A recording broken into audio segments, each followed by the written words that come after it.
nuestro colega Víctor Silva, ¿ya? Él es tecnólogo médico de la Universidad Austral, especialista en micología médica por el Instituto Pasteur de París, magíster en microbiología e inmunología y doctor en ciencias mención microbiología por la Universidad Federal de Sao Paulo en Brasil. Además es postdoctorado por Michigan State University en Estados Unidos. Así que él nos va a dar su presentación hoy día acerca de control de calidad en microbiología. Los dejo con él entonces. Gracias, muchas gracias, espero que se esté escuchando bien. Gracias, Andrea, por la presentación. Antes de comenzar, deseo agradecer a los colegas que nos están escuchando, tanto a lo largo del país como a algunos colegas que he visto que son de afuera y que están conectados también, así que para ellos un abrazo grande, los colegas de Ecuador y Estados Unidos. También agradecer a los organizadores por la consideración y por la invitación, y espero que en los próximos 55 minutos podamos nosotros tocar varios aspectos que siento yo son relevantes en relación a control de calidad en microbiología. Como bien mencionó Andrea, yo soy tecnólogo médico titulado de la Universidad Austral de Chile en el siglo pasado. Actualmente soy director de carrera de tecnología médica de la Universidad Santo Tomás en su sede de Temuco. También soy consultor de la Asociación Americana de Microbiología y trabajamos junto con el CDC justamente en la mejora continua del diagnóstico microbiológico en países en vías de desarrollo. También actualmente soy CEO del BSB Consulting Latam y LabClean, que son unos emprendimientos que tenemos. Advisor en Chile de la Asociación Americana de Patología Clínica, integrante del comité del Ministerio de ANID, de Capital Humano Avanzado, para las becas de magíster y doctorado en Chile y el extranjero, y también del Instituto de Salud Pública, del Comité de Expertos en el Laboratorio de Micología, y también miembro de MedLab Scientist, que es una plataforma de capacitación continua para colegas de laboratorio. Ahí está mi mail de contacto, y la idea es que, como les mencionaba, en los próximos 55 minutos podamos nosotros conversar un poco sobre lo que es control de calidad, flujograma diagnóstico en microbiología, puntos críticos, manejo de cepas de referencia y control de calidad de equipos y medios de cultivo. Simplemente a modo de introducción, se estima, ¿cierto?, que alrededor del 75% de las decisiones en el área clínica se basan en resultados que genera algún examen de laboratorio o imagenológico, siendo en el caso del estudio microbiológico un proceso crítico tanto para el paciente como para el equipo médico, porque las decisiones están directamente relacionadas a los resultados que se emiten desde el laboratorio. Desde este punto de vista, aquí cabe muy bien el trabajo de lo que se menciona como medicina basada en evidencia, y hoy en día sería muy poco pensado que la entrega de tratamiento antibiótico en infecciones graves no esté asociado a una búsqueda del agente etiológico en la muestra clínica adecuada. El proceso diagnóstico en microbiología incluye sus 3 fases de la gestión diagnóstica, que es la preanalítica, analítica y posanalítica, siendo todas ellas de gran relevancia y con un impacto directo en el correcto resultado del estudio microbiológico. La microbiología médica, el impacto del rendimiento, cuando uno tiene un impacto positivo, está en una directa relación con la mayor sobrevida del paciente y una mejor calidad en la atención y en la seguridad de la atención del paciente. Desde el punto de vista histórico, a partir de los avances en las ciencias médicas, pasamos del pasado a un diagnóstico médico que estaba fundamentalmente basado en la clínica, hacia hoy una medicina basada en evidencia, también con los procesos de acreditación de laboratorios, principalmente en nuestro país, y también en los países, en los laboratorios de mayor envergadura, hacia los procesos de automatización e incluso de robotización. ¿Qué vemos hacia adelante? Bueno, seguir trabajando en conseguir diagnósticos más precoces en el área de microbiología, fundamentalmente asociado a infecciones graves que están asociadas todavía a altas tasas de letalidad, a identificación precoz de cepas que son resistentes a determinados antibacterianos, al uso de inteligencia artificial y a la certificación profesional. Y ese es un aspecto importante que me gustaría comentar más adelante. La gestión del proceso diagnóstico, como mencioné, tiene 3 fases, que es la preanalítica, analítica y posanalítica. Y la idea es que desde la sospecha clínica en un paciente que presenta signos y síntomas sugerentes a alguna infección, luego que se toma la muestra, se realiza su análisis y se entrega el informe al clínico, este pueda tomar la mejor decisión informado, ¿cierto?, con los resultados que se emiten desde el laboratorio. Por lo tanto, en un laboratorio lo que espera es que nuestros resultados no solamente sean válidos, sino que también sean comparables y de calidad, y eso está asociado directamente con las buenas prácticas de trabajo continuo que realizamos en el laboratorio. El flujo de trabajo, por lo tanto, a partir de un paciente se le solicita un examen, en particular, en este caso microbiológico, el cual posteriormente se toma la muestra, se transporta la muestra al laboratorio, que sería su fase preanalítica. En el laboratorio, después de su recepción y verificación, esto es a grandes rasgos, después vamos a ir viendo los distintos puntos críticos que están asociados a cada una de estas fases. Viene la fase analítica, la generación de informe, su validación y la entrega o envío del informe al equipo clínico. Entonces, esa es una forma bien general de mostrar el flujo en sus 3 fases, sabiendo que más adelante vamos a ver una serie de puntos críticos, principalmente en la fase preanalítica, que son donde hay un mayor impacto en los errores de laboratorio. El laboratorio de microbiología tiene sus complejidades. También estamos sometidos a los procesos de acreditación de la ISO 15189, y en su fase preanalítica va desde la preparación del paciente para la toma de muestra, las competencias del personal para poder realizar este procedimiento, la recepción de las muestras y la verificación justamente de todos los datos que vienen asociados a la muestra y la calidad de esta, así como a veces también puede requerirse transporte de la muestra en las condiciones adecuadas. Los controles de calidad que se aplican en el área analítica, tanto los de internos y externos, o de primera opinión y de tercera opinión, y en la parte posanalítica, todo lo que son los manejos de registros y de informes y de envíos de estos que sean en forma oportuna. El control de calidad en microbiología involucra identificar, evaluar y aprobar las metodologías de cada procedimiento que se realiza en el laboratorio de microbiología. En su conjunto está destinada a elevar la calidad y seguridad de los resultados generados y entregados por el laboratorio. El control de calidad son técnicas operativas que facilitan el monitoreo continuo de los procedimientos realizados, permitiendo detectar, reducir y corregir los errores en la ejecución de alguna técnica e identificar los problemas que se presentan con los reactivos, con los medios de cultivo y con cualquier otro material o insumo que se utiliza en el laboratorio. Sin embargo, el control de calidad ha ido evolucionando a un sistema de control de calidad, y debido justamente a la relevancia e impacto que significa emitir un informe de estudio microbiológico validado, el laboratorio clínico debe incorporar para su correcto funcionamiento de un adecuado y continuo proceso o sistema de control de calidad sobre todas las etapas del estudio microbiológico.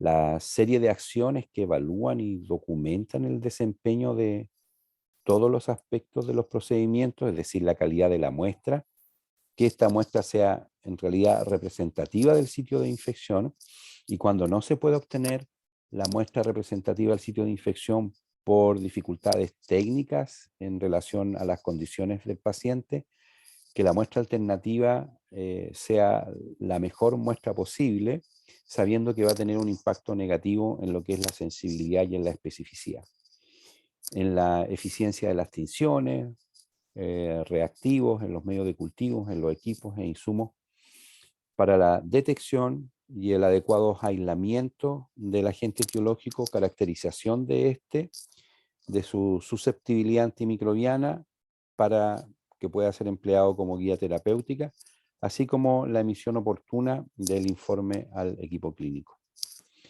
El programa de control de calidad en microbiología incluye lo que es tener a la mano y asequible para todo el mundo los manuales tanto de calidad como de cada uno de los procedimientos que se realizan en el laboratorio.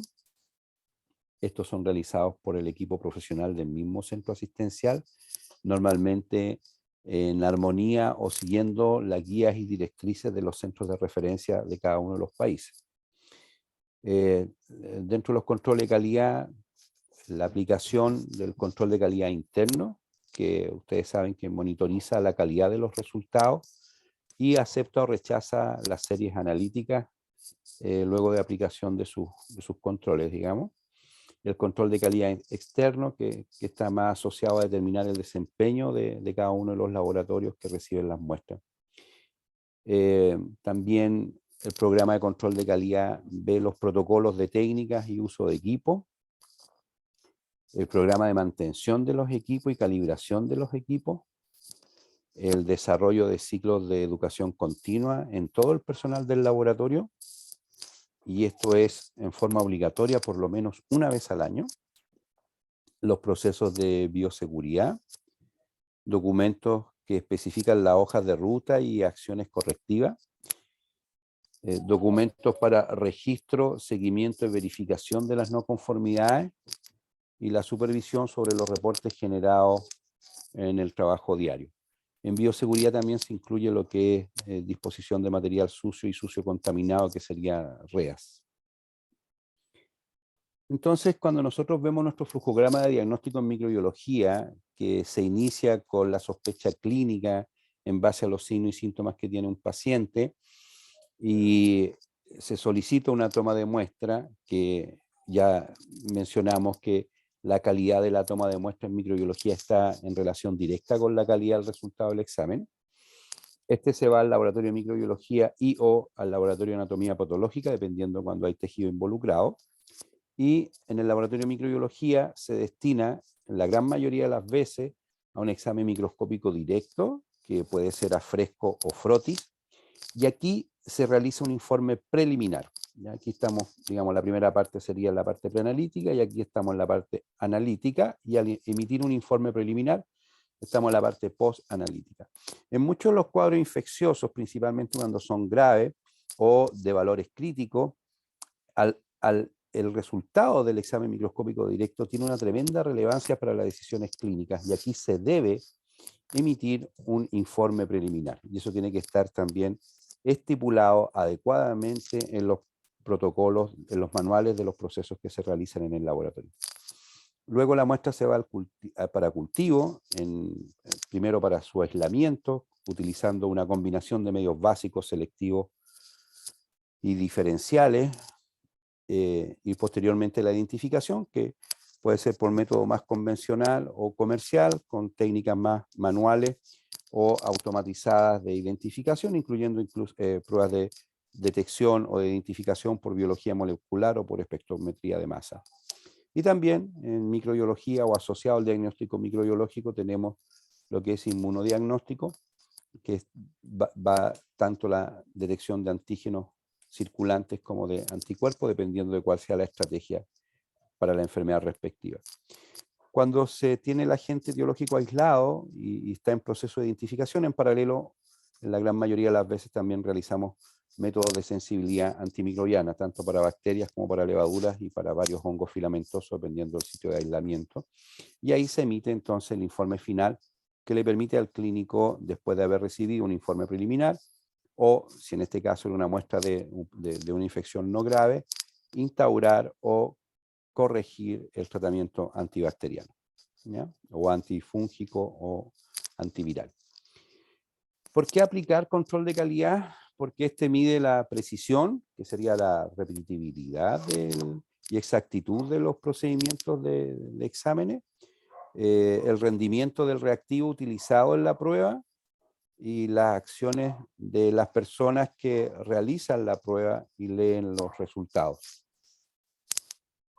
El sistema de control de calidad, o en la actualidad el control de calidad es considerado un sistema que está diseñado para incrementar la probabilidad de que cada resultado reportado por el laboratorio sea válido y pueda ser realizado con confianza por el equipo médico, con confianza por el equipo médico para tomar la mejor decisión diagnóstica y terapéutica, y detecta obviamente oportunidades de mejora.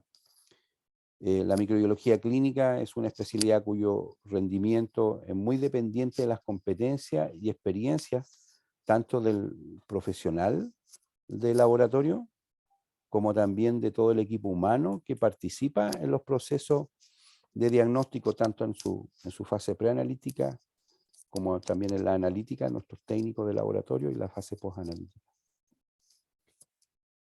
Los ámbitos de acción que están asociados al sistema de control de calidad incluye lo que es el análisis de todos los puntos críticos y protocolos asociados a lo que es toma de muestra, transporte, recepción y calidad de las muestras clínicas, limpieza, desinfección de ambientes y superficies, esterilización de material limpio y sucio contaminado, monitoreo de tinciones, medios de cultivo, reactivos, instrumentos, procedimientos y especial énfasis en la capacitación permanente del personal. Y eso alimenta el sistema de gestión de calidad que en el área de laboratorio, y esto también se extrapola al laboratorio de microbiología, son 12 ámbitos que son los que aparecen aquí en estos recuadros al lado derecho, que están con numeritos, que va desde la organización, recursos humanos, equipamiento, gestión de compra, inventario, gestión de procesos, gestión de la información, sistema documental, gestión de incidencia, evaluación de procedimientos, mejora continua de los procesos, servicio a los usuarios, etc. Y estos están interligados y se produce un trabajo en este sistema de gestión de calidad que está intercomunicado y que permite, obviamente, al ser aplicado en forma sistemática, tener un impacto de alto control de calidad en nuestros servicios. Y también, obviamente, esto va de la mano con el trabajo de que prácticamente hay una cultura de calidad entre todas las personas que trabajan en ese servicio. En la fase preanalítica nosotros podemos identificar varios puntos críticos que se reportan habitualmente en la literatura, como por ejemplo, orden médica tienen que ser claras, con requerimientos adecuados de estudio microbiológico, más los principales datos mórbidos del paciente y del tipo de muestra. La preparación del paciente es muy importante, porque a veces incluso una misma muestra, dependiendo de la edad del paciente o de la condición del paciente, las recomendaciones van a ser distintas. La obtención de las muestras, su registro, que tiene que ser en la muestra de microbiología, se debe colocar la fecha, la hora y la zona anatómica donde se tomó la muestra, contenedores o el uso de contenedores adecuados, estériles o limpios cuando corresponda, el transporte de la muestra al laboratorio lo antes posible para microorganismos lábiles, sin refrigerar, en un lapso menor a 2 horas para su procesamiento, medio de transporte adecuado, en el caso Stewart para secreciones, Caribler para heces, AMI para neiserias, Regal Low para bordetela.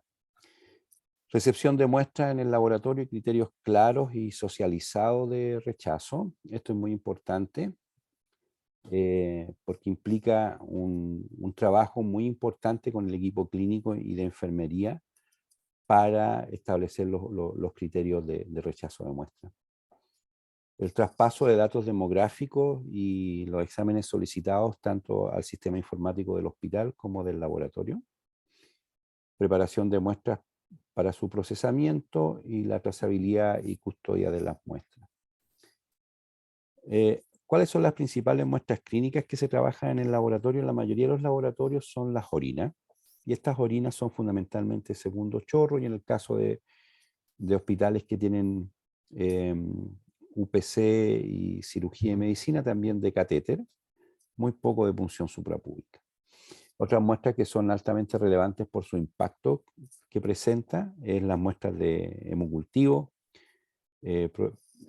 también sangre para serología y eventualmente biología molecular.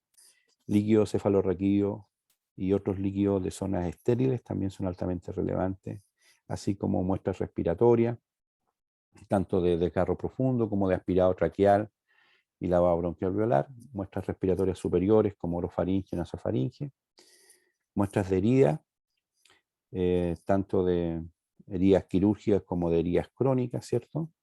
Que pueden ser tanto secreciones como tejidos, muestras genitales, vaginal, cervix o uretral, y muestras de heces, que son las que principalmente trabajamos en el laboratorio.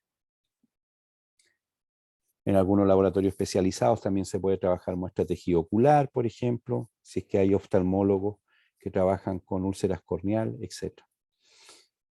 Es muy importante que nosotros, los profesionales, en este caso del laboratorio, cuando estamos a cargo de las unidades de toma de muestra o cuando eventualmente, debido a la expertise que se requiere, nosotros vamos a tener que tomar la muestra, siempre trabajar con calidad y con calidez. Nunca olvidar de la humanización y del profesionalismo.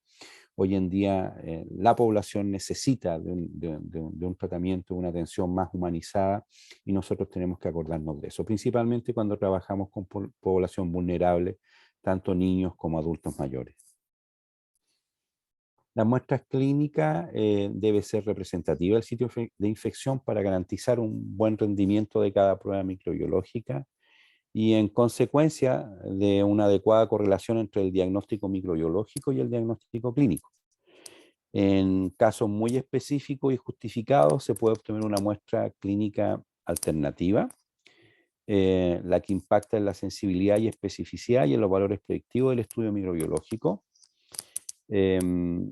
y tener criterios claros y muy socializados con todos los equipos que participan en este proceso, que son los médicos, enfermeras, como les mencioné yo, y obviamente los profesionales de laboratorio, con relación a los rechazos de muestras.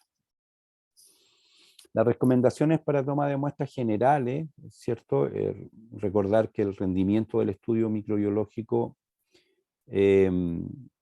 está en relación directa con la calidad de este proceso de toma de muestras. La colecta tiene que ser previo al inicio de tratamiento antibiótico, exceptuando obviamente siempre uno aplica criterio profesional. Si las personas son inmunodeprimidas o están muy graves y están con un tratamiento antimicrobiano de amplio espectro y tienen una sospecha de una infección, eso tiene que quedar consignado y para ver lo que eventualmente uno obtenga en el laboratorio. Evitar la contaminación con microbiota del paciente, para eso se realizan pruebas de antisepsia de la zona puncional para hemocultivo, con etanol 70%, clorixina 2%, en etanol 70%. Aplicar técnicas adecuadas a cada tipo de muestra clínica, por ejemplo, en la mayoría de las veces el consenso que existe son al menos 2 hemocultivos desde venipunturas diferentes. Cuando hay catéter, también tomar del catéter. El volumen adecuado para hemocultivos en adultos es de aproximadamente 10 ml, en niños de 2 a 6, dependiendo de la edad, en recién nacidos de 1 ml. El personal tiene que estar capacitado para la toma de muestras y obviamente tiene que haber una preparación adecuada del paciente. Evitar contaminación, por ejemplo, vaginal en las muestras de orina en personas adultos mayores, ¿ya? Y emplear contenedores y envases adecuados. Entonces aquí tenemos unos videos que yo no sé si se van a poder ver aquí porque no estoy consiguiendo llegar al lugar de...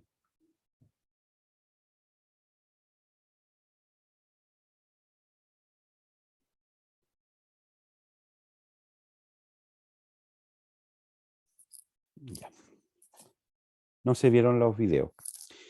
Esos videos los que mostraban eran un personal técnico del laboratorio que estaba muy entrenado para la toma de muestras. Era en un hospital de mediana complejidad donde el personal del laboratorio iba a la sala de UPC o a la sala quirúrgica o de medicina y tomaba las muestras de hemocultivo. Y mostraba ahí, era un paciente VIH que estaba con una baja de peso importante, estaba en un estado de inmunodepresión importante y deshidratado, y por lo tanto no podía, el técnico no pudo encontrar vena y al final terminó sacando muestra de la ingle, digamos, a nivel femoral.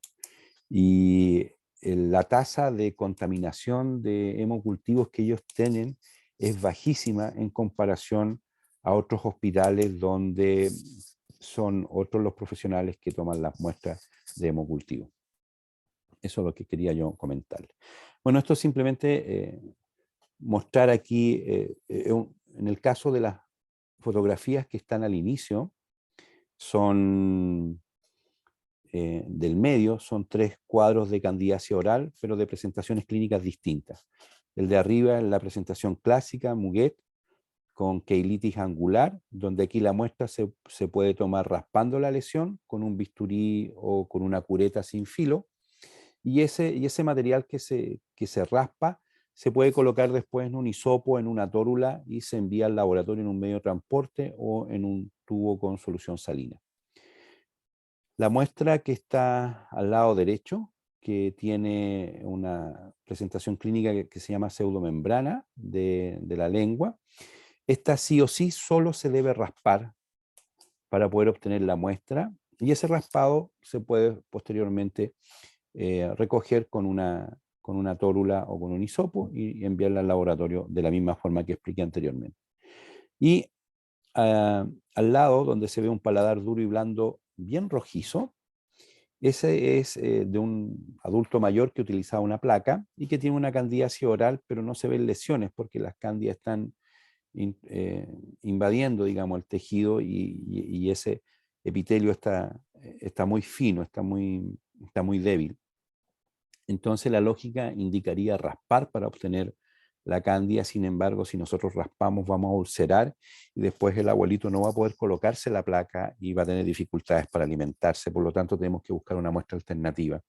En este caso, la mejor muestra alternativa puede ser que el abuelito haga gárgara o enjuague bucal con solución salina y después la deposite en un frasco de orina, y esa muestra después se procesa en el laboratorio. O raspar la superficie de la placa que está en contacto con el paladar del abuelito, sin que, con un instrumento que no dañe la superficie de la placa, ¿ya? Al lado derecho tenemos unos cuadros de candidiasis cutánea, se llaman dermatitis del pañal, pueden ser por Staphylococcus aureus o por cándida. En este caso son por cándida, o son típicas las lesiones satelitales secas, y la muestra, a pesar de que el niñito tiene una secreción espontánea que nace del glande, la muestra aquí no puede ser esa secreción, sino que son, por las lesiones que uno sospecha en cándida, tienen que ser raspados de las lesiones secas que están en la periferia. Y esos queratinocitos, ese raspado de piel es la que se envía al laboratorio para la búsqueda de cándida, no de los pliegues y no del material purulento que está emanando del glande del niñito. Al lado izquierdo, este es un niñito que tiene una candidiasis cutánea de pliegue. Sin embargo, esto en un país tropical, y la muestra que le tomaron fue con cinta adhesiva del pecho y no se veían levaduras. Y esto es porque, claro, el niñito estaba con miedo, está aspirando, y al aplicar la técnica de Mariatti Tapia con cinta adhesiva transparente, después no se podían ver levaduras ni pseudohifa al microscopio porque no había sido capaz de obtenerla. Entonces, cuando uno ve estas situaciones, uno tiene que buscar la mejor zona de toma de muestra, que en este caso era detrás de la cabecita del paciente, en la nuca. No tenía, no estaba tan húmeda esa zona, y ahí sí se pudo tomar la muestra con tranquilidad y se pudo ver el examen, las levaduras en el examen microscópico directo del paciente. ¿Ya?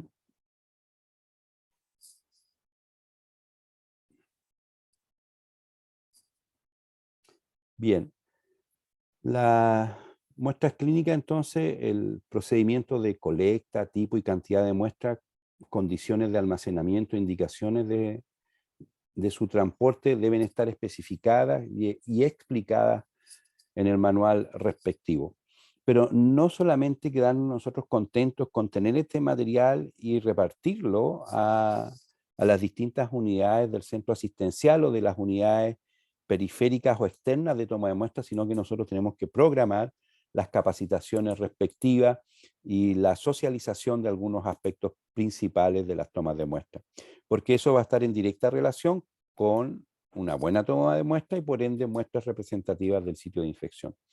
El manual es elaborado por los profesionales de laboratorio, especialistas en microbiología de cada centro asistencial, como les decía, con el apoyo de las guías técnicas de los centros de referencia, en este caso en nuestro país, el Instituto de Salud Pública. Este manual debe ser actualizado continuamente y discutido con el personal de enfermería para ser distribuido a todas las unidades que realicen toma de muestras. Esto debería por lo menos una vez al año realizarse reuniones para ver si hay modificaciones o mejoras que realizar al manual de toma de muestras. También hay criterios microbiológicos para aceptar o rechazar muestras. En este caso, por ejemplo, está el registro de tiempo entre el momento en que se tomó la muestra y que llegó al laboratorio. Cuando excede el tiempo permitido y la muestra no fue conservada adecuadamente, esa muestra ya perdió validez porque la cantidad de microorganismos que hay ahí no es representativa de lo que existía previamente en la muestra clínica.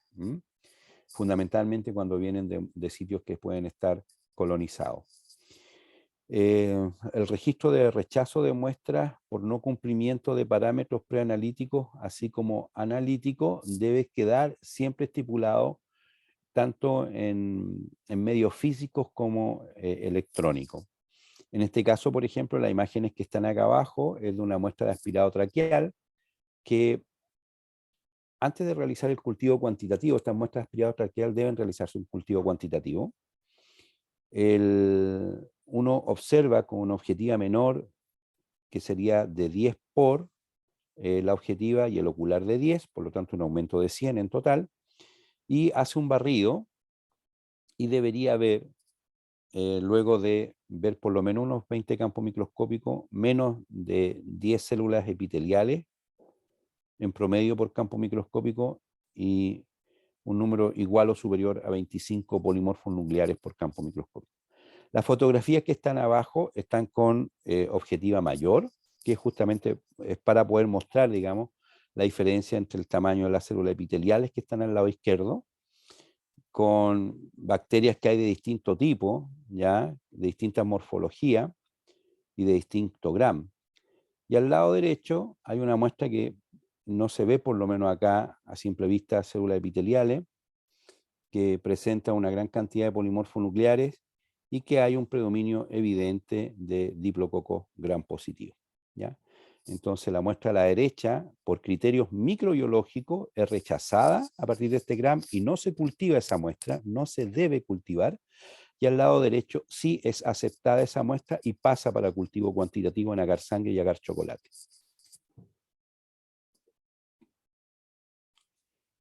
Entonces, los rechazos de muestras, la mayoría de las veces son por contenedores de muestras que vienen sin etiquetas, o sin formulario solicitud de examen, o por estudio o examen microbiológico que no viene indicado en el formulario, por información del paciente que no viene indicada adecuadamente en el formulario sin los datos de colecta de la muestra, fuente u origen de la muestra no registrado, información del formulario que no coincide con la del contenedor, contenedor incorrecto o con fuga, hisopos secos o muestra insuficiente, muestra o medio de transporte inadecuado, o sea, muestra que no corresponde o medio de transporte inadecuado, y tiempo prolongado del transporte de la muestra. Esas son las principales causas de rechazo. Aquí hay una imagen en uno de los laboratorios que nosotros asistimos. Este es un hospital pediátrico que tiene 5.000 camas, está en la capital de Hanoi, en Vietnam. Nosotros trabajamos con ellos varios años y conseguimos cambiar la metodología de trabajo, afortunadamente, y ellos aquí están recibiendo una muestra de aspirado traqueal y están verificando que no venga con líquido dentro, y aquí viene, digamos, la muestra que va a ser procesada. Los principales errores que se han detectado y documentado en en la fase preanalítica, en la no evaluación de la calidad de la muestra, es una muestra mal tomada, cambio de muestra entre pacientes, identificación errónea de pacientes, rotulación incompleta o mal rotulado, traslado prolongado de la muestra, muestras mal almacenadas, muestras insuficientes y pérdidas de muestra. El motivo que está asociado o que se reporta en la literatura que está asociado a estos principales errores es capacitación insuficiente del personal, es falta de compromiso y demasiada flexibilidad, dejar la responsabilidad en otra persona, falta de concentración y muchas tareas en la misma persona, estrés y órdenes médicas ilegibles. Dentro de estas yo concuerdo con la mayoría. La número 2 a mí no me convence mucho. Yo siento que los profesionales del área de la salud en nuestro país, por lo menos lo que yo conozco, hay un alto compromiso por parte del equipo, tanto profesionales de laboratorio como su equipo técnico, ¿ya? Y, y siento que no hay demasiada flexibilidad, sino que al contrario, el problema siento yo que se debe al factor número 1, que es falta de capacitación, y fundamentalmente a la falta de concentración por muchas tareas que están adosadas al mismo equipo de personas, y eso está asociado al estrés. Y cuando está asociado al estrés, alguien pide licencia y ese trabajo normalmente a veces no vuelve a una persona a cubrir, sino que ese mismo trabajo se redistribuye en el personal que quedó en el servicio. Entonces, yo creo que esos son los principales factores que están asociados en las partes preanalíticas. Bueno, los puntos críticos de la fase analítica es calibración de equipos, procesamiento de muestras, detección de microorganismos en la muestra clínica, selección de medios de cultivo, estrategia de cultivo, identificación, bueno, acá está del hongo porque en mi área de trabajo, ¿cierto? Aislado, informe de resultados y gestión de informe de resultados. Los motivos, bueno, la nula o escasa evaluación de la calidad de la muestra previo al procesamiento, falta de protocolos de procesamiento de muestra, uso de medios de cultivo y o reactivos fuera de plazo, falta de calibración de equipos y reactivos, carencia de control de calidad tanto externo como interno, no inversión en la capacitación del equipo del laboratorio y ausencia de manual de técnica de procedimientos como guías nacionales en micología médica en este caso. Nosotros sabemos que en la parte de bacteriología hay un desarrollo tremendamente importante dentro del país. Hay una tradición y una calidad que es reconocida en todo el continente en el área de bacteriología. Sin embargo, en micología médica, que es el área donde yo más me he desarrollado, estamos todavía muy carentes de poder tener material de alta calidad para nuestros colegas en los campos, en los servicios, y por ende una mejor atención a nuestros usuarios. Hace mucho tiempo que nosotros estamos pidiendo poder tener los manuales y técnicas de procedimiento y guías nacionales en micología médica, y lamentablemente no los tenemos. Bien. El examen microscópico directo es fundamental para el diagnóstico microbiológico, es rápido y aplicable en todo nivel de complejidad de laboratorio, de un laboratorio simple en atención primaria hasta un laboratorio de alta complejidad. Facilita el inicio temprano de tratamiento y sí requiere de personal de experiencia profesional para su interpretación. Simplemente aquí mostrar unas imágenes de hongos bonitos que aparecen aquí, distintos tipos, pero no voy a entrar en detalle. Voy a mostrar algunas fotos nomás de levaduras capsuladas, hifas, pseudohifas, ¿ya? Pero por ejemplo, esta es una aspergilosis y dependiendo de cómo uno vea al hongo, puede estar viendo una presentación clínica de aspergilosis distinta. La imagen que está a la izquierda, donde yo veo solamente una hifa hialina aceptada y ramificada, eso uno lo asocia a aspergilosis invasora.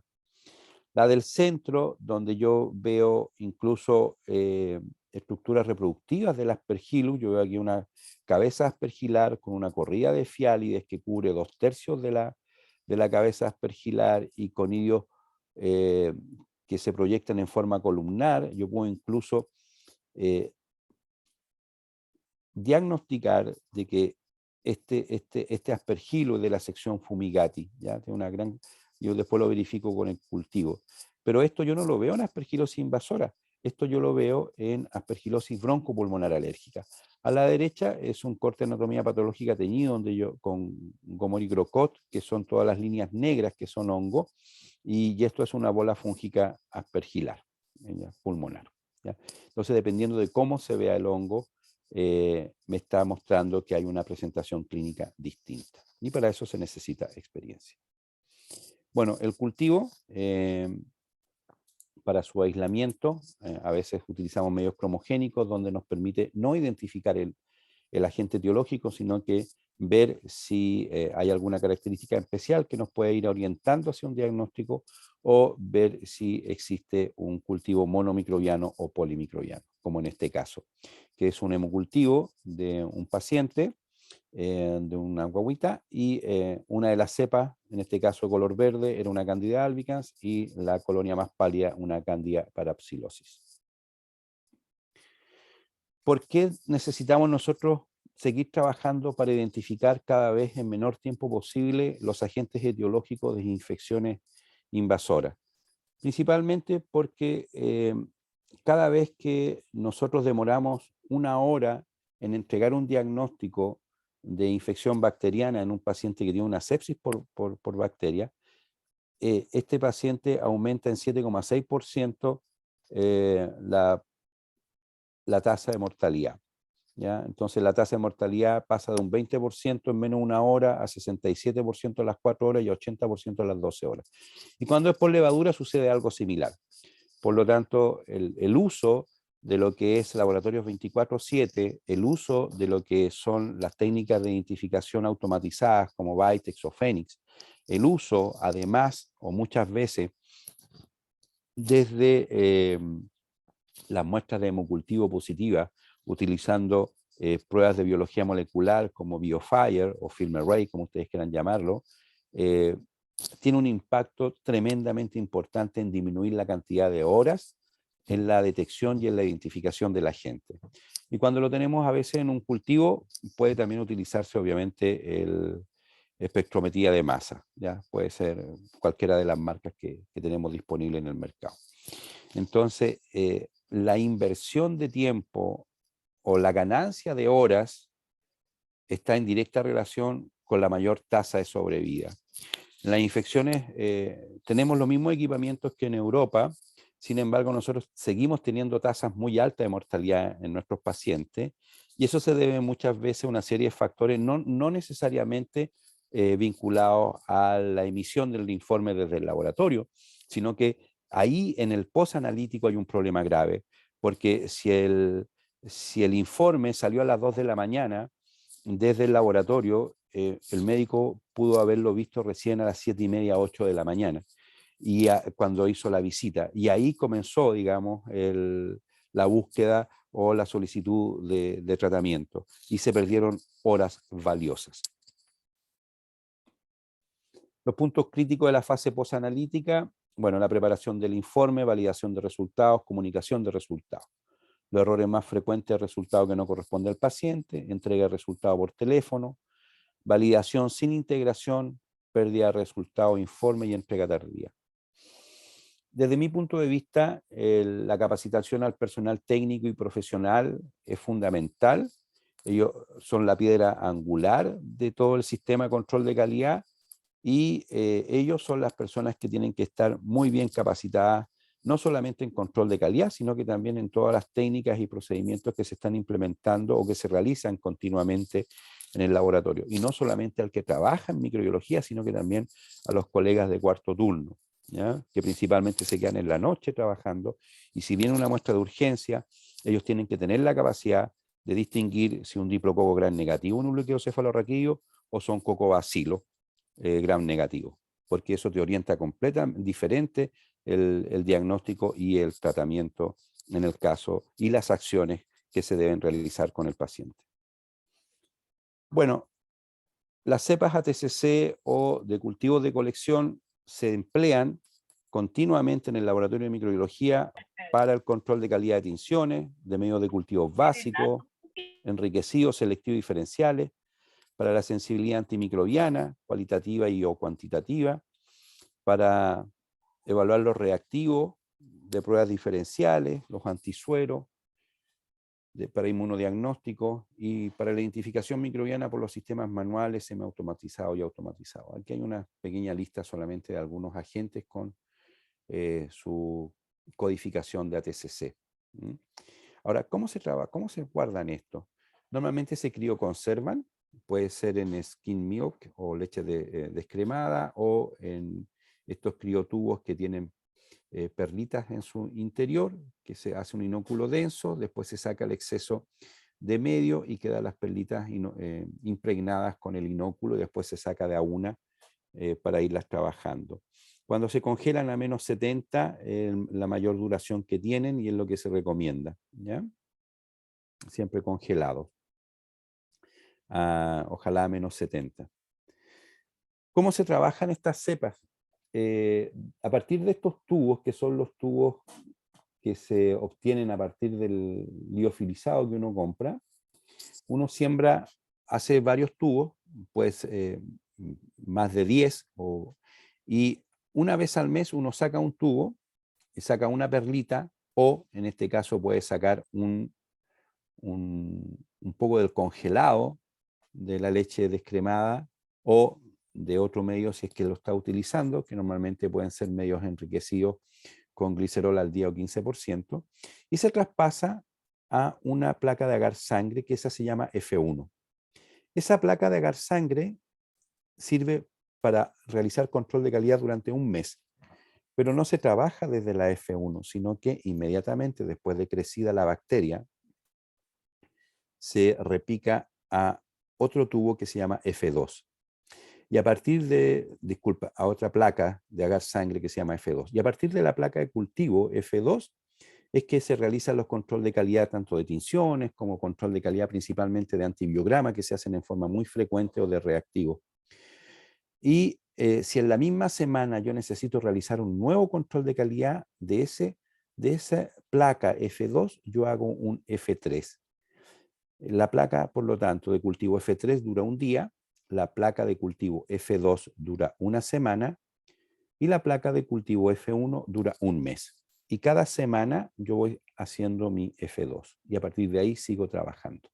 Esa es la forma correcta de trabajar y de yo asegurarme que las cepas estándar que estoy trabajando siempre va a mantenerse con el mismo tipo de repique y no es una cepa que se está repicando continuamente, porque a medida que se van multiplicando y repicando, va perdiendo sus características originales, tanto fenotípicas como genéticas.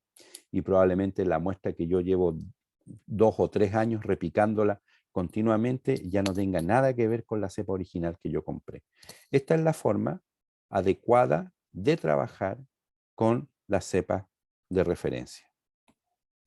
Entonces aquí yo tengo el almacenamiento en su primer repique de la cepa TCC, que sería un criotubo, que cuando yo la voy a trabajar la repico a un F1, que sería una placa agar sangre, que posteriormente se va a un F2, que me dura el F2 una semana de trabajo. Ambas placas se guardan por separado dentro de bolsas de bioseguridad en el refrigerador a 4 grados. Control de calidad de tinciones, bueno, esto sirve para hacer el control de calidad de distintas tinciones, tanto de Gram como de Zinn-Nielsen, de tinción de cápsula, etc. ¿Cuándo se realizan esto? Cuando se compran o se colocan nuevos lotes de reactivos, o cuando eventualmente se están observando algunos precipitados o algunos problemas en las tinciones. Control de calidad de equipo y de reactivos, bueno, se debe generar un plan de mantención y de renovación de equipos. Todos los equipos tienen que estar dentro de estos procesos, tanto la estufa de cultivo, refrigeradores, congeladores, pHímetros, turbidímetros para los inóculos que son fundamentales, los equipos de identificación, ya los gabinetes de bioseguridad, autoclave y pupineles, quienes todavía trabajen con ellos. Y los reactivos, bueno, todo lo que son los reactivos de trabajo dentro del laboratorio de microbiología. Y yo agregué otros acá que son las micropipetas. Es muy importante la calibración de micropipetas, ¿ya? Entonces aquí tenemos, ustedes ya ubican esto, ¿cierto? Los Vitex, Phoenix, ya BioFire y espectrometría de masa para hacer la identificación de los agentes etiológicos. Entonces, dentro de equipamiento se tiene que considerar adquisición, instalación, validación, mantenimiento, calibración, servicio técnico y registro. Las preguntas que yo me tengo que realizar es si se chequea el autoclave, si hay plan de emergencia cuando falla alguno de estos equipos, si se revisa el gabinete de bioseguridad, si hay sistema informático para guardar la información y sistematizarla. Aquí tenemos gabinetes de bioseguridad que están con su información a la vista sobre sus certificaciones, vigencia, etc. Controles de calidad de filtración EPA, etc. A mí, estos son sistemas de vitrina. Este es un sistema bastante práctico cuando uno no tiene sistemas que van conectados directamente a los software. Este es un sistema que va una sonda al interior de la vitrina y donde yo veo aquí, registro la hora donde se tomó la muestra, la temperatura, la fecha, la temperatura ambiente que existía y la temperatura al interior donde guardo en este caso aquí medio de cultivo. Y esto se hace sin necesidad de abrir el refrigerador o la vitrina porque la información la tengo a la vista. Me parece muy práctica, se llena dentro de un documento físico y después se pasa a la planilla respectiva electrónica. Bueno, control de calidad de autoclave, que en este caso tanto los parámetros físicos como los químicos, que son estas cintas que cambian de color cuando se llega a la temperatura 121 grados, y una vez a la semana, ¿cierto?, el control biológico, que se utilizan bacterias con esporas que indican si hubo una muerte total o no de estos agentes que son más resistentes a la temperatura que las bacterias y hongos que trabajamos en el laboratorio. En algunos centros todavía siguen trabajando realizando las placas de cultivo, y lo que yo recomiendo es utilizar equipos que te entregan un volumen exacto para las respectivas placas, que dependiendo del tamaño del diámetro de la placa de cultivo son los ml que tienen que estar asociados. La mayoría de nuestras placas de cultivo son de 90 milímetros, es decir, de 9 centímetros de diámetro, y ahí el volumen que se utiliza son 25 ml. Y en las placas plato o placas grandes para sensibilidad son 150 milímetros de diámetro y se utilizan 70 ml. Normalmente el rango en Miller-Hinton, que es lo más sensible, es que debe tener 4 milímetros de alto, digamos, el medio, y el rango es bastante estrecho, entre 3.8 a 4.2 es lo altamente recomendado. Los medios son muy sensibles al pH, principalmente los que cambian con alguna reacción, o en el caso de los métodos de Kirby-Bauer para sensibilidad antimicrobiana. Por lo tanto, se tienen que medir el pH y cuando uno los compra tiene que venir esta información anexada a la certificación. Aquí están los controles de cuando uno plaquea, digamos, dentro del laboratorio, verificar que la superficie sea una superficie plana en todos los lugares, y uno etiqueta las placas colocando el lote, la fecha y el medio de cultivo que corresponde. Y luego se le aplican los controles de calidad. Los medios de cultivo normalmente sin ninguna forma especial de conservación pueden durar hasta 14 días. Sin embargo, cuando están dentro de bolsas plásticas y selladas, pueden llegar a durar hasta dos meses dentro del refrigerador. Aquí simplemente estoy mostrando cómo con un caliper estamos midiendo la altura de un medio de Miller-Hinton, ¿ya? Y bueno, y aquí se van anotando, digamos, los parámetros de pH, de altura, de esterilidad a las 24 horas 37 y 24 horas más a temperatura ambiente. Esto normalmente se hace entre un 5 un 10% de las placas preparadas en un inicio, y después cuando se ve que todo funciona muy bien, en un 5% de la producción. Aquí es simplemente para mostrarles que monitoreamos nosotros en un laboratorio que hacían sus medios Miller-Hinton, y vimos que en un número importante de placas la altura del medio Miller-Hinton iba entre 2.9 a 3.6 milímetros, muy por debajo de los 4 que debería tener. Aquí es simplemente mostrar especies bacterianas que son usadas en control de calidad de distintos medios de cultivo, para alfa-hemólisis, beta-hemólisis, o en agar chocolate que ve crecimiento de distintas bacterias, etc. ¿Ya? Debido al tiempo, y era un poco más rápido. ¿Ya? Calibración de equipos, en este caso para medir los inóculos McFarland, es tremendamente importante la calibración antes de usarlo, por lo menos una vez al día y de preferencia más veces en el día. Esto es simplemente para mostrar cuando nosotros visitamos un laboratorio, notamos que el inóculo que se estaba utilizando de 0,5 McFarland lo veíamos muy tenue y pedimos chequear la calibración del equipo y claro, vimos que el 0,5 McFarland, el calibrador estaba marcando 0,67. Eso quiere decir que todos los que era 0,5 McFarland en realidad estaba mucho más bajo que 0,5. ¿Ya? Y eso tiene un impacto directo en lo que es la cantidad de bacterias que se están inoculando sobre la superficie del Kirby-Bauer, del medio cultivo para hacer el Kirby-Bauer. Y podemos tener una falsa sensibilidad.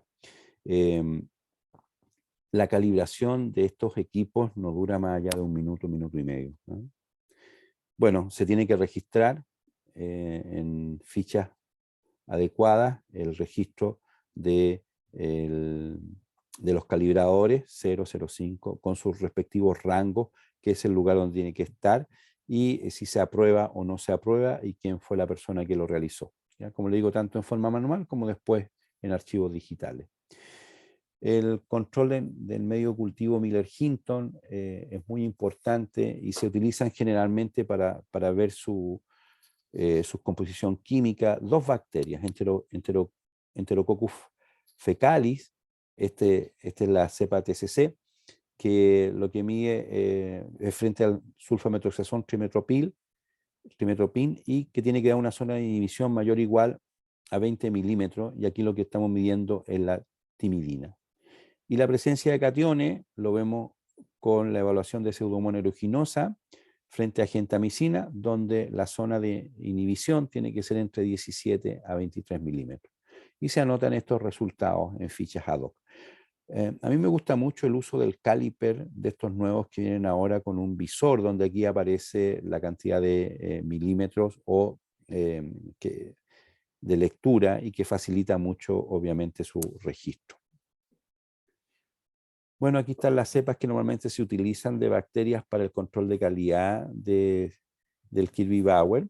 Y como les digo, que son en los medios de arriba, digamos, ¿cierto? Aquí se está midiendo el halo y a veces cuando vienen con estos visores es mucho más fácil de poder definir el diámetro adecuado.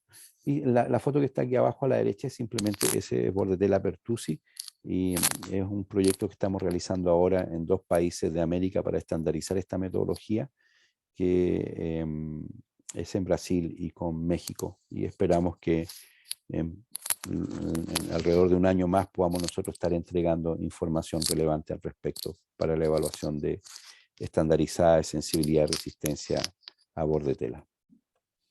Bueno, este es el control de calidad de Miller-Hinton para susceptibilidad antimicrobiana. Son todas las bacterias que utilizamos y sus rangos que aparecen para los respectivos antimicrobianos. Y esa información está disponible en varios lugares, principalmente en las guías de CL6.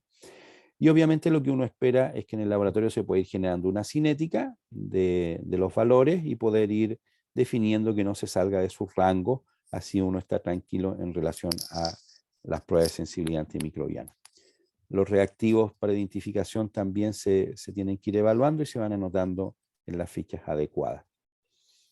Lo que es no conformidad es importante. Las medidas tomadas cuando se detecta un proceso que está fuera de rango control tienen que estar estipuladas.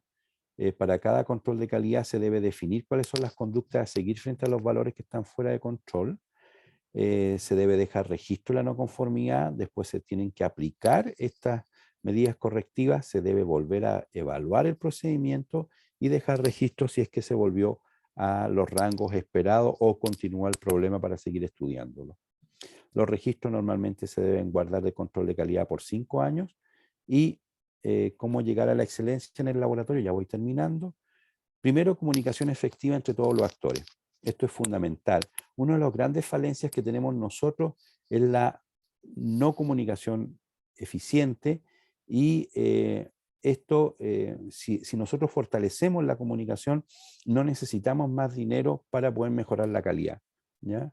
La capacitación al personal es clave desde mi punto de vista, como les digo, por lo menos una capacitación al año para todo el personal, tanto técnico, administrativo como profesionales.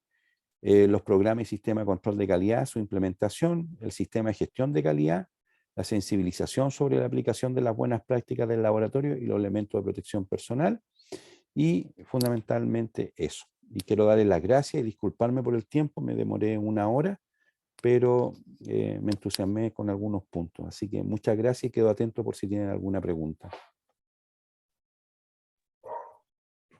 No, muchas gracias. Muy interesante la presentación para ir actualizando ciertas cosas. Vamos a leer el chat porque aquí hay algunas cositas. Dice Luis Alfredo, buenas noches. Saludos cordiales desde Cuenca, Ecuador. Después dice Roberto Eugeni, parece que dije. Buenas noches, estimado Víctor, de Lima, Perú. También tenemos gente de Perú. Muchas gracias. Julio Videla, bueno, está hablando acerca de otra actividad para hacer en el colegio. Lo vamos a pasar por mientras.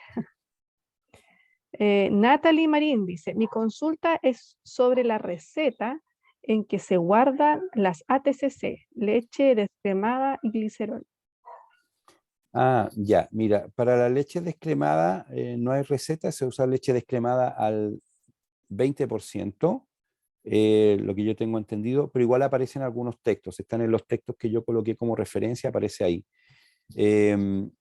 No, el medio de cultivo que utiliza glicerol, que va del 15% aproximadamente, normalmente se utiliza un caldo rico, que puede ser caldo infusión cerebro-corazón, y posteriormente se adiciona glicerol, como les menciono, normalmente al 15% para bacterias, y los criotubos que vienen con este tipo de perlitas al interior, ellas ya vienen con un medio para este propósito, que a diferencia de los anteriores que se mantiene el medio de cultivo con un inóculo denso, el que vienen con perlitas, uno extrae con una micropipeta el líquido que viene dentro del caldo, después de que creció obviamente en la estufa, y lo elimina. Lo deja media hora, digamos, con el inóculo, reposando, se impregnan estas perlitas con el inóculo, extrae el inóculo, lo elimina, y esas perlitas se van secas, entre comillas, se van al congelador. Espero haber respondido la pregunta. Aquí hay otro. Dice Diana Franco. Buenas noches, profesor. Tengo una consulta respecto a la metodología para la verificación de las cepas bacterianas TCC. ¿Aplica lo mismo con hongos? Sí, igual. Aplica lo mismo para hongos. Después dice, y también quisiera saber si puede repetir lo del medio de conservación de las cepas. Creo que era lo mismo. Sí, ya lo En el conversamos. laboratorio utilizamos el medio LB a 1 con glicerol a 40%, pero a pesar de que las cepas bacterianas resisten, sí he tenido algunas que no aguantan y las hemos perdido. Sí, es normal. Principalmente las bacterias que son más lábiles no resisten tanto tiempo en crioconservación. De ahí la importancia de tener varios criotubos, porque cuando uno va viendo que la viabilidad va disminuyendo, aprovecha de repicarlas y volver a crioconservarlas. Sí, hay bacterias que son más lábiles, Haemophilus, por ejemplo, Neisseria, que lamentablemente no van a sobrevivir igual en el tiempo que un Escherichia coli o que un Staphylococcus aureus. Ahora, por eso lo importante de mientras más fría sea la temperatura, en este caso 70 grados o más, la bacteria tiene más chance de sobrevivir durante por lo menos un año. Si la temperatura es de un congelador a 20 grados, lamentablemente puede que no alcance a llegar ni siquiera al año. Aquí, Ramiro Acevedo estaba preguntando algo que también yo tenía, estaba mirando la última fotografía acerca del libro. Y acá dice, ¿dónde se puede comprar el libro de microbiología de la Universidad Mayor? Ah, mira, gracias por la pregunta.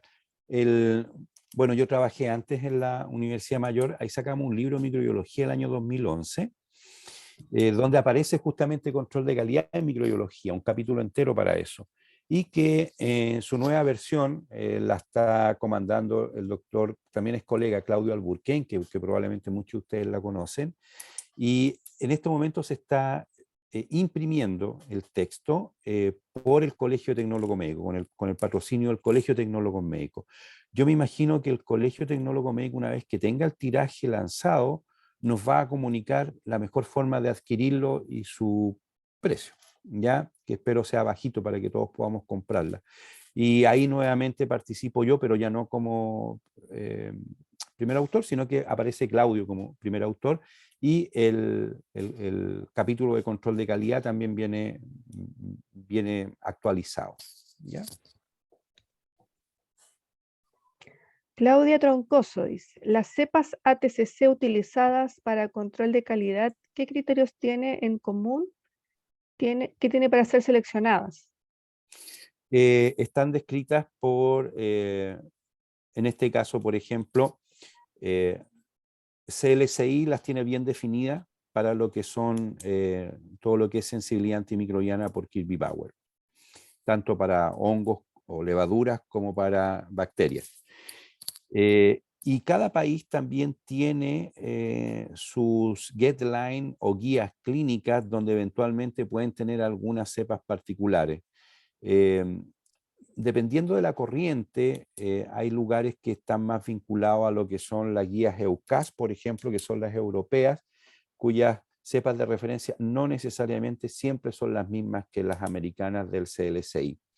Desde ese punto de vista, por eso que es importante, más que adoptar directamente algo del extranjero, es que en cada país existan las guías técnicas para que el país trabaje en forma uniforme y aplique los mismos criterios, ¿ya? Así que yo lo que recomiendo a la persona que me hizo esa consulta, si es chilena, tenemos los parámetros para bacterias, no para hongos, lamentablemente. ¿Ya? Es una necesidad que tenemos, pero no hemos sido capaces de hacer eso. Le hemos pedido al Instituto de Salud Pública y eventualmente podrían haber otras instancias que puedan sugerir eso, pero es el Instituto de Salud Pública que tiene que marcar las pautas, ¿ya? No puede ser una sociedad científica, no puede ser el colegio profesional. Tiene que ser el Instituto de Salud Pública para que sea válido. Ya, aquí dice Ayrton Cornejo. Buenas noches. El control interno vienen a ser las cepas ATCC. ¿Cuál sería el control externo? Saludos desde Guayaquil, Ecuador. Muchas gracias, colega. Saludo también a todos nuestros colegas de Ecuador. Sí, los controles de calidad internos normalmente son tanto nuestras cepas ATCC internas que tenemos, como también a veces tenemos cepas especiales, clínicas que hemos aislado y que están muy tipificadas que la utilizamos para determinados procedimientos. Y el control de calidad externo obviamente son los programas que nosotros estamos adscritos, tanto los que están relacionados con los centros de referencias como los comerciales del Colegio Patólogo Americano o del inglés, etcétera, o del brasileño, que está bastante, aplicándose bastante en laboratorios de Latinoamérica también ahora. Carmen Quispe dice, buenas noches. Para conservar los vibrios, ¿qué recomienda el glicerol? En glicerol no aguantan. Gracias. Complejo. Ahí en Vibrio yo no tengo mucha experiencia, ¿ya? Y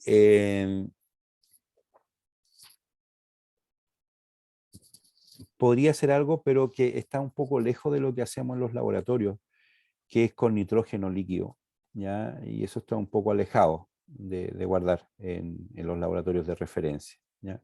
Yo no tengo experiencia con otros medios. Si la colega después gusta, puede contarnos cuál ha sido su experiencia, porque a lo mejor habría que experimentar otros medios, pero yo no tengo experiencia en eso. Claudia Troncoso dice, yo he crioconservado exitosamente Helicobacter pylori en caldo Bruselas o Columbia, más glicerol al 20%, colocando alta densidad de bacterias y conservando a menos 80 grados Celsius. Ujú. Después dice Rigoberto, felicitaciones por la presentación. Con respecto a las especies de Malassezia, son muy difíciles de conservar. Tal vez venga una metodología para conseguirlo. Malassezia, trabajé muchos años con Malassezia y la crioconservación sí es compleja. Congelando es más fácil mantenerlas. Lo que yo recuerdo que nos dio buenos resultados es una técnica que es poco difundida, que se llama lenteja, que es deshidratar en medios con agar, inóculos densos, y eso se deshidrata y después se guarda en tubos con secante. Y eso lo mantuvo por años. Tengo una publicación de eso al respecto. Sin embargo, lo que era más fácil era mantenerlas en medio con aceite, con lípido, digamos, inóculos densos, y se mantenían ahí. Sin embargo, igual había una pérdida de alrededor de un 20% de las cepas a la vuelta de un año, ¿ya? Yo creo que lo mejor es crioconservación con inóculos densos, en este caso con leche descremada, porque la mayoría de las cepas de Malassezia o de la especie de Malassezia son lipodependientes. Entonces con leche descremada, crioconservadas a menos 80 grados, yo creo que puede ser más fácil de conservar las cepas.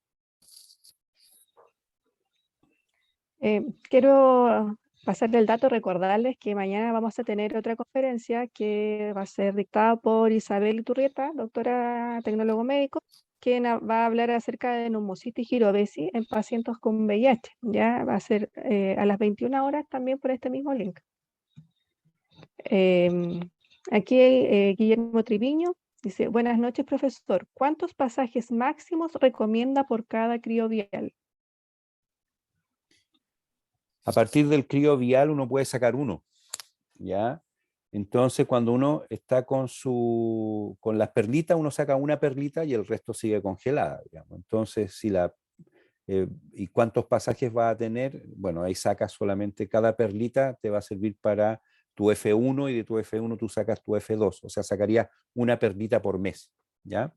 Cuando tú trabajas con medios líquidos, que en este caso sería leche descremada o otro medio rico con glicerol, muchas personas lo que hacen es lo sacan del congelador, raspan con un instrumento estéril para sacar un poco de hielo o del medio congelado que tiene el inóculo, lo pasan inmediatamente a un medio cultivo y lo siembran. Y ese te va a durar algunas sacadas y guardadas, digamos, pero lo ideal es que no sean más de 5 o 6 de esa forma y después pases a otro, o sea, 5 meses y después pases a otro criotubo para poder garantizar que estás trabajando con la cepa en las mejores condiciones durante tus 2 años de compra de tus cepas ATCC, por lo menos, ¿ya? Y saludos, colega, a la distancia. Carlos Puente dice, hola, gracias por la presentación. Consulta, pensando en la mejora continua de los laboratorios clínicos, ¿existe actualmente alternativas menos operadores dependientes para la interpretación de antibiogramas respecto a medición de halos o estandarización de McFarland? Gracias. Sí, para lectura de los halos está, por ejemplo, los equipos Biomic, ya Biomic, que tienen bastante uso. Em, para los halos, en los equipos automatizados te hacen la lectura en algunos rangos de SIM que están asociados a lo que es resistencia y sensibilidad, con algunos MIC. Sin embargo, los equipos automatizados no tienen todo el espectro de asociación de antimicrobianos y asociados a bacterias, porque en algunas bacterias se conocen solo los puntos de corte epidemiológico y no clínico. Por lo tanto, esa información el equipo no te la libera. Entonces, uno debe realizar el método Kirby-Bauer tradicional, por darte un ejemplo, o cuantitativo por ETES, que es lo más práctico de realizar en el laboratorio. Entonces ahí uno emite un informe de MIC o de halo de inhibición asociado a un punto de corte epidemiológico, y eso lo tiene que hacer en forma manual. De ahí que tiene que igual realizar los controles de calidad. Ahora sí, es factible debido a la tecnología de evitar la dependencia del operador en la lectura de un halo, pero que no es tan complejo, digamos. Lo que uno tiene que saber es si el antibiótico o el antifúngico es bactericida o bacteriostático, o fungicida, fungistático, porque dependiendo de eso a veces cambia un poco el criterio de lectura. Pero sí existen equipamientos que hacen eso y que disminuyen el error significativamente, sin duda. Aquí tengo mensaje de Sergio. Dice: Víctor, un gusto saludarte. ¿Podrías comentar qué papel juegan los certificados de control de calidad emitidos por las empresas que comercializan los medios de cultivo preparados? Más acá dice: ¿reemplazan el control de calidad con cepas ATCC del laboratorio? Sí, el control de calidad que ya viene de la empresa de origen del medio de cultivo es tu certificado de calidad para ti, digamos. Ya significa que ya realizaron todas las pruebas, a no ser que tú quieras realizar una prueba adicional, pero ese control de calidad que ya fue realizado por la empresa y que esa empresa además está sometida a controles de calidad estrictos y que está sometida también a procesos de acreditación también, eh, implica que toda esa información te la entrega y ese es como tu certificado del funcionamiento de ese medio de cultivo. Como te digo, a no ser que tú utilices ese medio de cultivo para algo adicional que no viene dentro del control de calidad y que tú lo tienes que aplicar para ese lote en particular de medio. Yo también tengo una consulta. Dígame. Em, no sé cómo se está haciendo con respecto a rechazar muestras por ejemplo, en muestras de orina, que cuando se informan como polimicrobiano o cualquier otra muestra si es que existe algún tipo de ¿Criterio? protocolo actual o criterio, claro. Sí, mira, existen. El problema es que es muy difícil de implementar. Eh, yo trabajo junto con otro colega que se llama Vladimir Cantarelli de Brasil. Ambos somos consultores de la ASM, somos dos consultores latinoamericanos que trabajamos hace más de 12 años como consultor de la ASM y que somos el brazo operativo del CDC. Durante 10 años estuvimos trabajando en Vietnam, primero colocando toda la parte de micología médica y después trabajando la parte de resistencia antimicrobiana y diagnóstico antimicrobiano. Y en Asia ellos tienen una particularidad importante que para ellos no existe un resultado negativo, siempre tenían que encontrar algo. Entonces, de partida no rechazaban las muestras, no rechazaban ninguna, procesaban todas. Y emitían informes de bacterias que eran parte de la microbiota con sensibilidad antimicrobiana, y eso obviamente tuvo un impacto muy grande durante toda su vida que estuvieron trabajando así. Por eso que hay una resistencia antimicrobiana muy importante en esos países.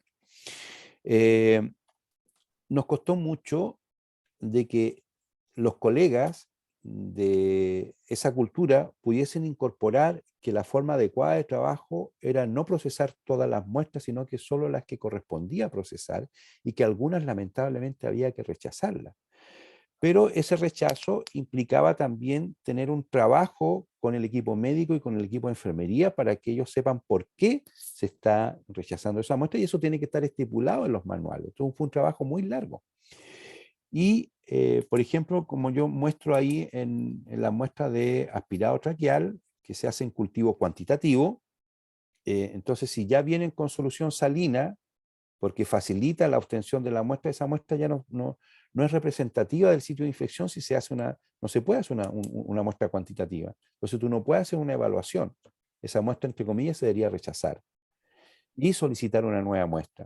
En el caso de la orina pasa lo mismo. Si nosotros le colocamos la hora y la fecha de la toma de muestra y vemos que esa muestra pasó el tiempo que correspondía pasar, esa muestra no se puede procesar, no se debe procesar, se debe rechazar de inmediato porque está fuera de plazo. ¿Ya? Es que la muestra se guardó a 4 grados y se mantuvo a 4 grados, pero yo tengo que tener una garantía de que realmente no se violó la cadena de frío de esa muestra que permaneció más allá del tiempo respectivo. Y cuando está a 4 grados tampoco es indefinido, hay un tiempo límite. ¿Ya? Y eso yo lo veo con la hora de toma de muestra y la fecha de toma de muestra.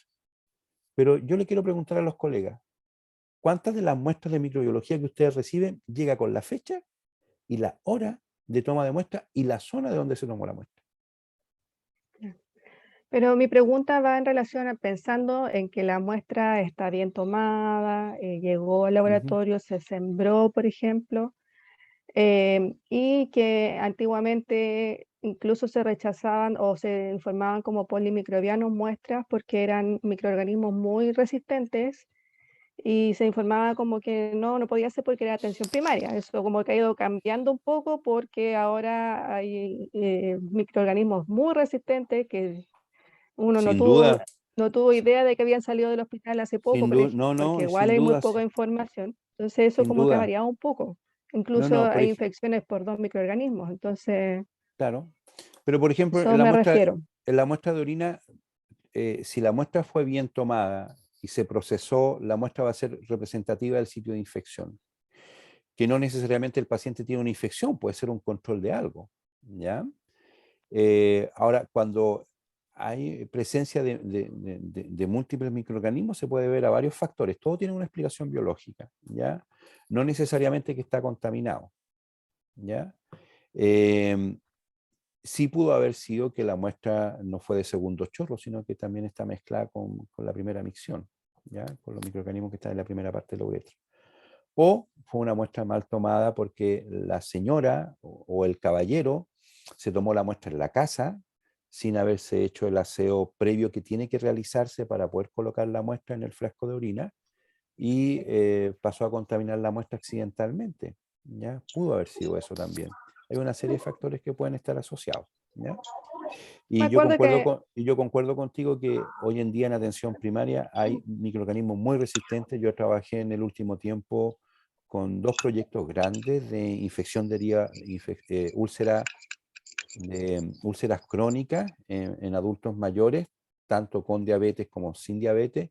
Y lamentablemente el trabajo que se realiza ahí de los médicos en atención primaria, ellos no tienen laboratorio al lado y muchas veces estas muestras tampoco se procesan desde el punto de vista microbiológico y los pacientes andan todos con historias de múltiples tratamientos antimicrobianos por mucho tiempo, conjuntamente con la curación avanzada que realiza la enfermera, donde aplican una serie de apósitos con cobre o con plata o con otros elementos, pero siempre con antimicrobianos de amplio espectro muchas veces, y eso hace con que las bacterias que están ahí formando biopelículas tengan una alta capacidad de resistencia y bacterias de distintos tipos. Tenemos por lo menos 2 publicaciones al respecto en Chile. yo me acuerdo que cuando trabajaba en en microbiología, em, bueno, me guiaba harto por el sedimento. Y cuando no teníamos sedimento, ahí se complicaba un poco la cosa. Pero me acuerdo que también había una práctica que me gustó mucho que vi en otro hospital, em, que hacían gram directo de la muestra de orina.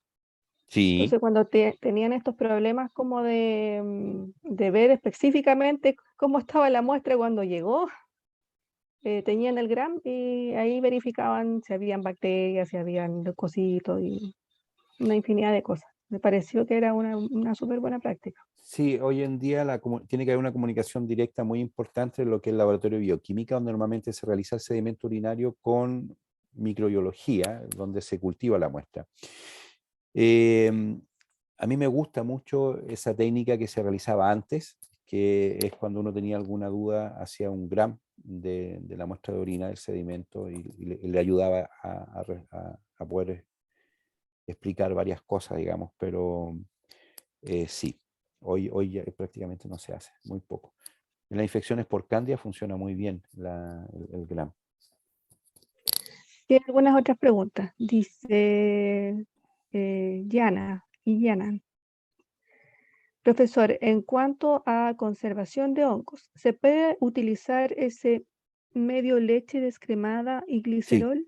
sí. Y en laboratorio realizamos un barrido con se me pasó, con el asa de Digrasky y Twin 80 sobre la superficie del hongo puro, y esa suspensión rica en conidios obtenido le agregamos el glicerol en 40% y también hacemos cortes al micelio y